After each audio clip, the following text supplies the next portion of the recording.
Today we'll be discussing medical marijuana, also known as cannabis sativa. See, everyone knows what it helps with, but there's a lot more to it than meets the eye. What do you know about medical marijuana? Do you know what the government says?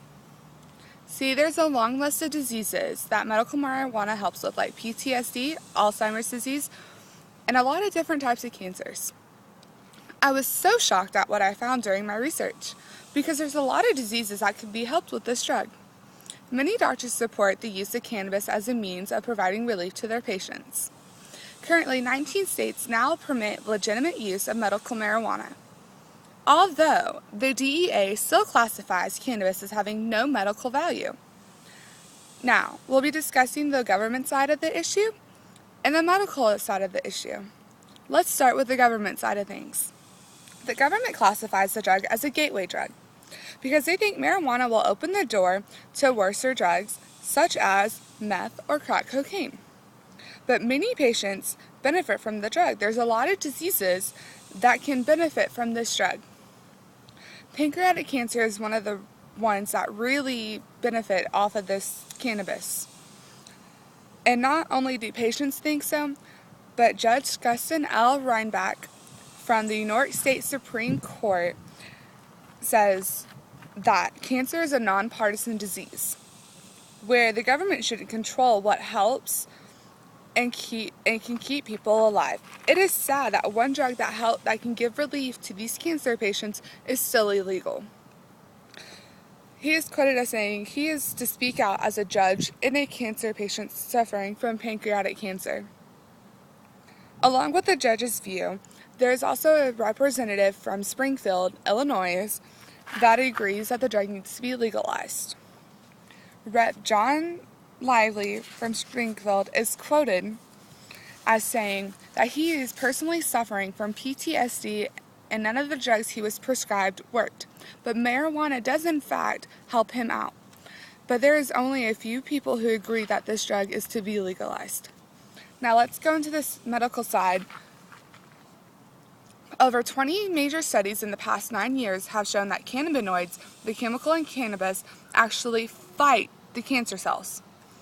In fact, cannabinoids arrest cancer growth of many forms of cancer, including brain, breast, and pancreatic cancer.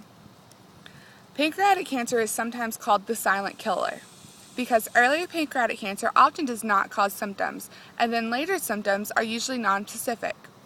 So most patients are not diagnosed until it's advanced. Some patients with pancreatic cancer that can be surgically removed are cured.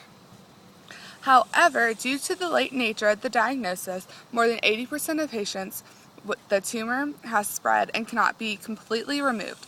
Unfortunately, for those that cannot be removed and completely removed with surgery, a cure is not possible.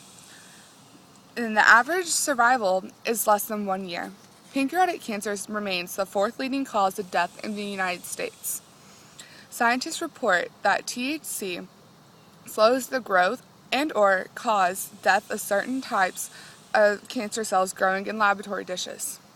Some animal studies also suggest cannabis can slow or arrest the growth of pancreatic cancer cells.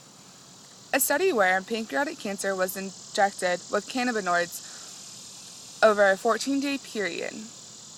The day after the 14th-day treatment, the animals were autopsied and found pancreatic tissues containing tumors were fixed and some even sections repaired. Now we are going to discuss the benefits to cancer patients. The American Cancer Society says more than 1.3 million people are diagnosed with cancer each year.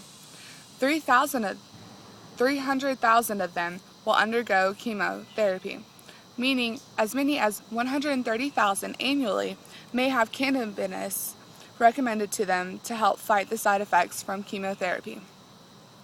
One of the most widely studied applications for cannabis is the treatment of nausea and vomiting associated with cancer chemotherapy.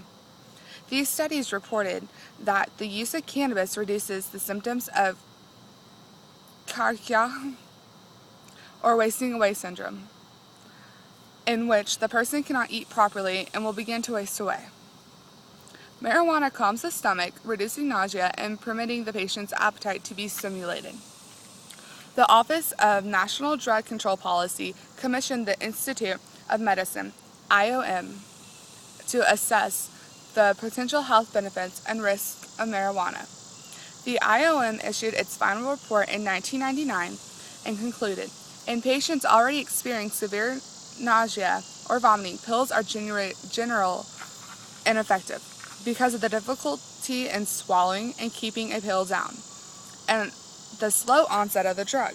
Thus, the inhalation cannabinoid drug delivery system would be advantageous for treating chemotherapy, including nauseous. The DEA still classifies cannabis as having no medical value, but as you have heard, the drug in fact has a huge impact in the medical community.